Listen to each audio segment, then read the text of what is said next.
Now that the 2024 election season is in full swing, it's becoming increasingly obvious, if it wasn't already, that we're due for a rematch between former President Donald Trump and current President Joe Biden. So, of course, in today's video, we're going to be looking at what that rematch could look like and how various states would vote in that given scenario. Now, obviously, we're about 10 months out from the election. A lot can change: approval ratings, geopolitics, domestic issues, etc.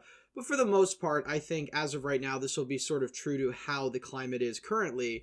And of course, we'll make subsequent videos over the next few months talking about this hypothetical. And of course, unless anything changes dramatically, Donald Trump will be the Republican nominee once again for the third time in a row. So of course, without further ado, we'll get straight into the prediction. But of course, before we begin, if you're new to the channel, please consider subscribing down below and liking this video if you enjoy.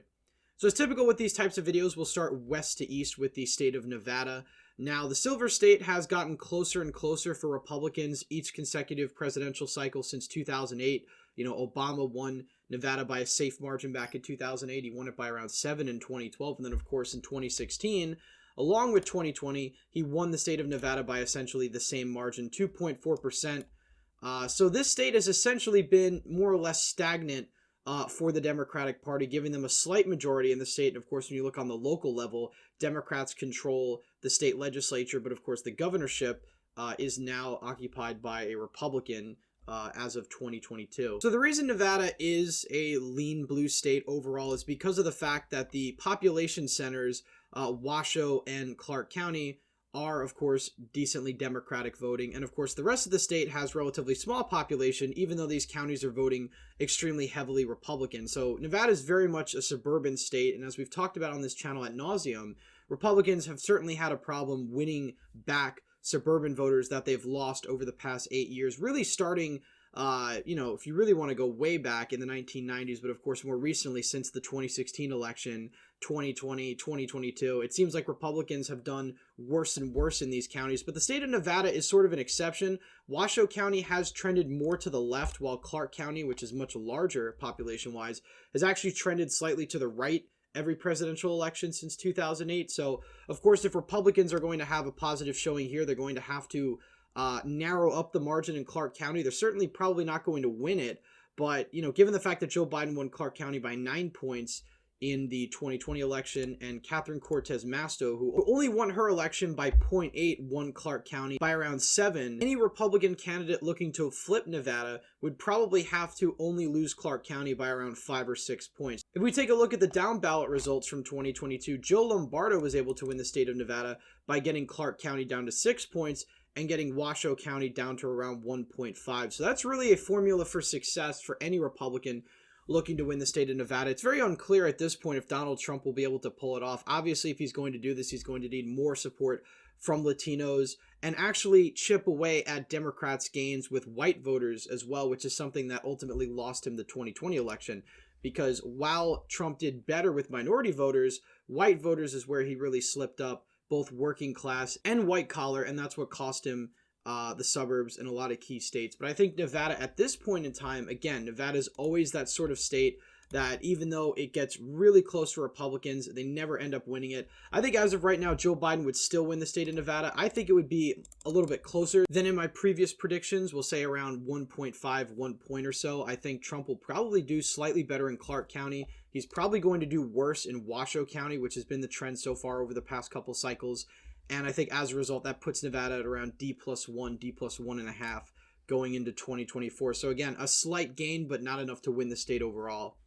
Moving on down to Alaska. Now, Alaska's not really going to be contested very much. Donald Trump and the Republicans are going to win here. The real question is by how much, because Republicans have been slipping in the state of Nevada quite substantially. If we go back to 2016, for instance, Donald Trump won the state of Alaska by around 14 points. Fast forward to 2020, he only wins Alaska by around 10. So losing some substantial ground here. Now, keep in mind, you know, there is potentially the possibility that there's going to be a higher share of the third-party vote in 2024, and that's something I haven't talked about as much in my previous videos, but of course I really can't speak on that until we have more polling data to indicate that somebody like, you know, RFK, the Libertarian, or, you know, some Green Party candidate is going to do better than just 1 or 2% nationally. That would certainly have an outsized impact in Alaska, because Alaska, states out west, you know, like Wyoming, New Mexico, places like that, you tend to have an outsized impact of third-party support. Usually they do a lot better there. So, of course, as of right now, I'm going to put Alaska in the likely Republican category. Democrats have been having some better luck here with Mary Peltola, obviously. But overall, the state, I still don't think is really trending drastically towards the left. You don't really have the big population shifts or demographic changes in Alaska as you do with a lot of other states that cause their politics to change so wildly. So as of right now, I think Alaska obviously is likely Republican. I think Donald Trump probably wins it by, 10 or so points. I think you're probably going to see a larger third party share than we saw back in 2020, but the extent of which that is probably still undetermined. Moving on up to Arizona, this is a state that Republicans have historically done well in federally. This hasn't gone for a Democrat before 2020 since 1996. So this is, at its heart, still a Republican state, but demographic shifts and, of course, the erosion in the suburbs among Republicans has put this state much more into play. If we go back to 2016, for instance, Donald Trump only won Arizona by 3.5%. Now, that, is a lean margin overall, but if you look at 2012 and 2008, this was a state that Republicans won by near double digits, and that's mostly because they've lost a lot of ground in Maricopa and Pima counties, which are the two most populous counties in the state, because of the fact that, like I said, Republicans and, the Donald Trump Republicans in particular have a particular issue with appealing to suburban voters and winning over their support. And I don't really see that changing in 2024 just because Joe Biden is pretty unpopular. Because Joe Biden is very unpopular, but election after election, suburban voters haven't been trending back to the right substantially enough for Republicans to change their fortunes in the suburbs. If you go back to 2022, in a lot of counties in the suburbs, Republicans actually did worse than Donald Trump did in even 2020. If we look at Pennsylvania, for example, Wisconsin, in the governor's race, those are states where the Republicans actually did worse than Donald Trump did in 2020. So if that's any indication, Republicans are probably going to do even worse in the suburbs in 2024. How much worse they're going to do is unclear, but I think Arizona is going to be a tough state for Republicans to win back. Again, Donald Trump is just uniquely disliked in the state of Arizona, and there are some statewide Republicans that still win here, but, the Kerry Lakes, the Donald Trumps, and even the Blake Master Republicans who sort of, shape themselves as MAGA Republicans, they're just not popular in the state of Arizona because you do have a contingent of, independent right-leaning voters who don't really see Joe Biden as a sort of threatening Democrat and will vote for him over somebody like Donald Trump, Kerry Lake.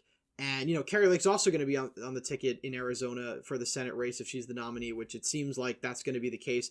I think that's just going to hurt Republicans among independents even more. So I think Joe Biden would probably win Arizona by slightly more than he'd win Nevada. I think you could see a 2, maybe 2.5, 3-point margin there for Joe Biden. Moving over to New Mexico, I think we're going to see about the same margin we saw back in 2020. New Mexico's been relatively stagnant.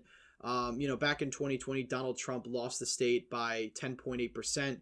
Going back to 2016, you had the third-party factor, but, Donald Trump lost by around 8.3 here. And, of course, going back to 2012, I think it was about a 10-point margin for Obama. So, this is a state that remains likely Democratic, the demographics of which are pretty stagnant. It's a very Hispanic-populated state. Hispanics make up the plurality of the racial demographic here. They vote, interestingly enough, according to exit polls, they vote slightly more to the right of their white counterparts, which actually vote Democratic in New Mexico. So unless you have an unprecedented shift towards the Republican Party among Latinos, New Mexico is really not going to be in play for 2024.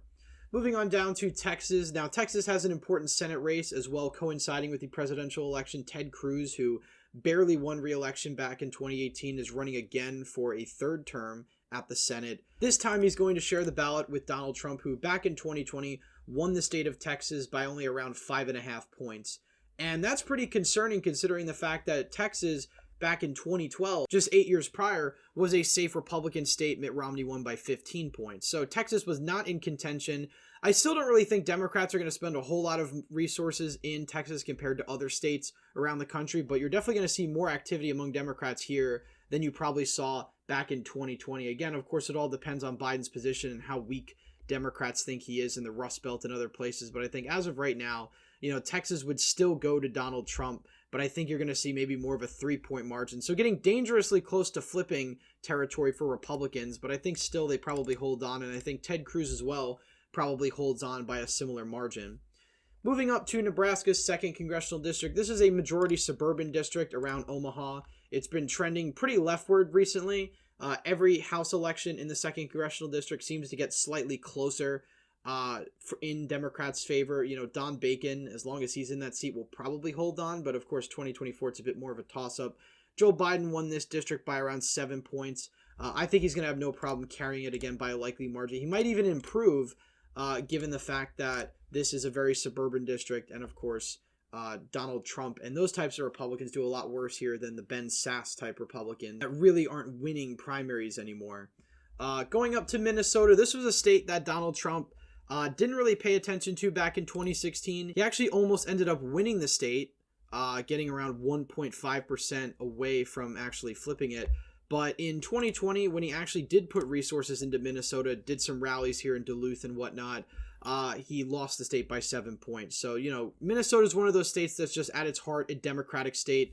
Even in 2016, when you had a candidate as bad as Hillary Clinton, who lost historically Democratic states like Michigan, Wisconsin, Pennsylvania, she still held on to Minnesota. That's because the Minneapolis area is just trending too far to the left to really counter the rural trends to the right. So as a result, you're going to have Minnesota stay in that Democratic column. I think it's going to be probably around the same 7-8 points or so, even despite the fact that Joe Biden is not popular here. Moving on down to Iowa, this state I think will be an easy hold for Donald Trump. You know, Iowa overall over the past 10 years has trended very much to the right. 2016, Donald Trump won Iowa by almost 10 points. In 2020, he won it by a similar margin, and there's really no indication that Iowa anytime soon is going to be trending back towards the left, especially since the rural counties have continually trended pretty heavily to the right, even as some of the urban counties have trended more towards the left. So I think, you know, no problem for Donald Trump to hold on to Iowa there. Wisconsin, I think, is going to be the real question, along with Michigan and Pennsylvania, which could determine whether or not Donald Trump actually wins the 2024 election. Going back to 2020, Joe Biden won Wisconsin by the narrowest of margins. He only won it by 0.6, a closer margin of victory than Donald Trump's back in 2016. I think Donald Trump's real hindrance here is the suburbs around Milwaukee or this sort of southwestern area of the state, which has, you know, trended left, right throughout presidential cycles, but in 2016 trended towards the right, giving him the victory. And then, of course, you have this sort of driftless area, some counties of which trending towards the right, funny enough, even compared to 2016, but of course not enough to actually flip the state overall, as these counties have pretty low population overall. So it's really going to be decided in the bow and wow parts of Wisconsin. And so far, I think Joe Biden just has a fundamental advantage there, mainly because the demographics in the Waukesha area around Milwaukee are continually just repelling Donald Trump. They are more white working class voters, but cycle after cycle, the election results get closer and closer. If we go back to the 2022 governor's race, for example, with Tim Michels, he ended up doing even worse effectively than Donald Trump did in a lot of these counties. Ozaukee County only down to an 11-point margin. We go back to 2020. That was about a 12-point margin. So slow erosion in the suburbs is going to continue to be disastrous. Now, Donald Trump really needs to hope that a lot of these rural counties with substantial populations, Marathon County, for example, Wood County, trend pretty heavily to the right, more so than they already are, to give him the victory. But I think as of right now, again, like these other states, I think the suburbs are just a real hindrance. And until Donald Trump can prove that he actually has some pull in the suburbs again, I don't think he's going to be able to win these states back. So Wisconsin, I think, is going to be really close. I think it'll be about a 1-point margin of victory for Joe Biden, but nonetheless, I still think it ends up going blue at the end of the day. Moving on to Michigan, I think Joe Biden would have no problem winning Michigan at this point in time. There are some Democratic strategists that are pretty worried about it, but back in 2020, it was nearly a 3-point margin of victory for Joe Biden, and in 2016, it was by far the closest state in the union, only voting for Donald Trump by 0.3%. The Michigan GOP has been very inept at winning races in the state ever since. In fact, they haven't won a statewide race in Michigan since Donald Trump was elected in 2016, and they've been having ongoing disputes over their party chair, and it's really been a total mess. Of course, in 2022, Governor Gretchen Whitmer, who was a real target for conservative Republicans for her COVID policies, ended up winning re-election by 10 points because the Republicans put up Tudor Dixon, who was just, completely unelectable in the state of Michigan. And I think, that image has really damaged the GOP's reputation in these suburban counties around Detroit, and even West Michigan, Grand Rapids, places like that, which have flipped blue in 2020 and 2022. So I think as of right now, Michigan is a 5-point margin for Joe Biden. I think it's probably going to be one of the easiest states for him to hold from 2020, but I think you're going to see more challenges with Wisconsin, Nevada, and Pennsylvania, as we're going to talk about. Ohio, nothing really to talk about here. I think this is a likely Republican state. If J.D. Vance is able to win Ohio in 2022 against Tim Michels, who is a very well-funded opponent, well-known in the state, and to some extent even well-liked, then there's really no reason why Donald Trump, who's a more talented Republican, couldn't win this state as well. Moving on up to Maine, I think Joe Biden holds on to Maine pretty comfortably. I think the 2nd district probably ends up going likely Republican, as it has the past 2 election cycles. Moving on down to New Hampshire. We're actually going to talk about New Hampshire in tomorrow's video because, of course, we have the primaries going on this week in the state. And so far, it looks like Donald Trump is going to win those, but those results obviously don't correlate with the general election. New Hampshire as a whole tends to have a tendency to vote against the incumbent president in 2016, or even the incumbent party, rather.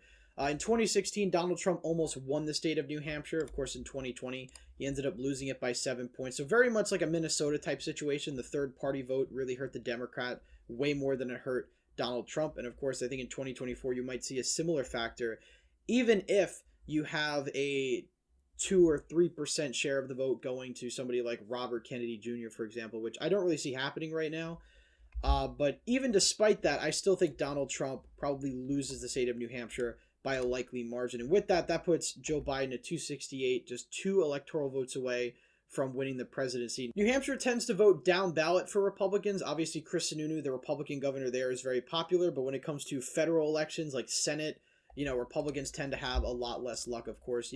Republicans nominated MAGA candidate Don Bolduc, who ended up losing by around 9 points against Maggie Hassan, who really wasn't herself a very popular incumbent senator. Now, I guess for whatever reason, this total isn't updated locally. But nonetheless, I think you're very likely going to see a similar situation. I think Donald Trump probably loses New Hampshire. It could be a little bit closer than last time, but I think it's still going to be a likely margin overall. Moving on down to Pennsylvania. We're going to talk about Pennsylvania some point this week because I think Republicans have a fundamental problem in this state, especially when it comes to their early voting disadvantage, which, early voting in Pennsylvania, like with most of these states, hasn't changed. And of course, if Republicans can't adapt and actually improve in that area, they're going to continue to lose presidential and statewide elections. But looking at the state of Pennsylvania, of course, this was the first time since 1988 that Pennsylvania had flipped for a Republican. Donald Trump got just enough suburban support in the Philadelphia collar counties and, of course, in Allegheny, and just enough rural support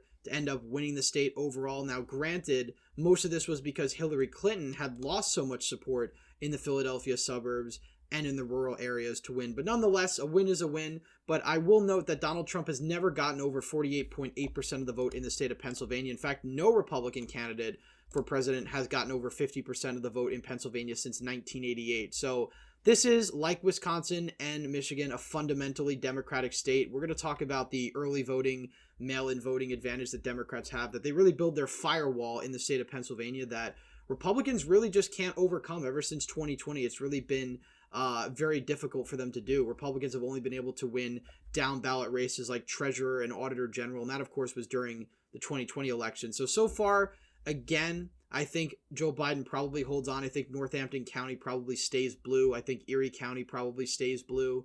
Obviously, I think Joe Biden probably gets over 60% in Allegheny. I think that alone would probably lock down the state for him by around 2 or 3 points. And of course, that would be the election right then and there. Joe Biden at 287. Now, moving on down to North Carolina. Now, previously, I've actually had North Carolina going to Joe Biden very narrowly. I do think with Joe Biden's high unfavorables, though, I think this would really hurt him in a state like North Carolina where those are especially pronounced. Republicans do still have somewhat favorable political geography here, even though Democrats have been gaining in Raleigh, Greensboro, in Charlotte. The Republicans have somehow been gaining support in the rural areas enough to sort of offset the state actually flipping entirely. And I think you're probably going to continue to see erosion for Democrats in these sort of black belt counties in the northeastern part of the state and sort of in the southeastern part of the state. So I think if Donald Trump does hold on to North Carolina, which at this point I think is slightly more likely than not, I think it's going to be by a very narrow margin. probably by 0.5%. But nonetheless, I do think he could potentially hold on to North Carolina, which in my previous predictions, I've actually had going to Joe Biden. Moving on down to the state of Georgia. Georgia is so difficult for Republicans because of the just massive growth of the Atlanta metro area, and as a result of that growth, the massive bluing of Atlanta, because a lot of these newcomers are voting Democratic. You also have, of course, the increase in voter turnout among Black and Latino voters and Asian voters, which are, increasingly a much larger portion of the population here in the Atlanta metro area. And of course, Stacey Abrams in 2020 sort of touted her voter registration drives as a reason for Joe Biden actually winning the state back in 2020. But nonetheless, Republicans have had a difficulty winning the state overall. I mean, you go to 2022 even, Herschel Walker wasn't even able to beat Raphael Warnock, despite the fact that there was a Trump plus, I think, 6 electorate potentially. It was either 3 or 6, but either way, this was a very Trump favorable electorate. And even among that crowd, you couldn't get a substantial enough amount of support from these Republicans in order to actually flip the state back from blue to red. So as of right now, I think Joe Biden probably wins the state of Georgia. I think he does better in Georgia this time around than he did back in the 2020 election. I think it probably goes to him by 2 or 3 points. I still think Donald Trump is not going to have a disastrous performance here, just because of the fact that Joe Biden is going to be unpopular. The rural area is going to be very polarized against him. But nonetheless, I think urban and suburban Atlanta is just going to outvote the rest of the state. Abortion's probably still going to be a big issue, especially if you have Donald Trump talking about it on the campaign trail, which I don't suspect he will, but of course Democrats are going to make plenty of ads about Roe v. Wade, and of course that's going to mobilize Democratic voters in the Atlanta area. Finally, we go down to the state of Florida. Now, some people would expect me to put this as safe or likely red just because of the margin we saw back in 2022 with Ron DeSantis, but that was a very different election than, of course, what we have in 2024, what we're likely to have in 2024. You had 42% of the electorate, I believe, was Republicans. Only 28% of the electorate was Democrats. You're certainly not going to see that much of a lopsided turnout differential in 2024, even despite the fact that the state has gotten significantly redder over the past 6 years. Nonetheless, I think Donald Trump probably has no problem winning here in Florida. I think he probably wins the state by around 5 points. Somebody like DeSantis would probably win by 7 or 8, just because I think even though he'll do better with Latino voters, he's going to do significantly worse than DeSantis did among white voters, and I guess Latino voters as well, but I think he'll improve marginally over what he had in 2020. So that's a prediction as of right now. The same electoral map as 2020, but of course slightly different electoral votes, since of course you had the census back in 2020 sort of change the allocation of votes here. Some states losing some, like Pennsylvania, for example, and of course states like Texas gaining some. But overall, the same general electorate map. Again, this could change, obviously, in the coming months. I would need to see, of course, more data as to Trump's suburban viability. But, all the signs are pointing to the fact that Donald Trump does have a chance to beat Joe Biden. In a lot of these states, this is going to come down to just tens of thousands of votes, which could make all the difference. So as of right now, Joe Biden would win 2024. But I think, maybe given a couple more months of the same trajectory, we could see a very different prediction here. Anyways, thank you all for watching this video. As always, again, if you're new to the channel, please consider subscribing down below, liking this video if you enjoyed. Again, thank you all for watching, and I hope to see you in the next one.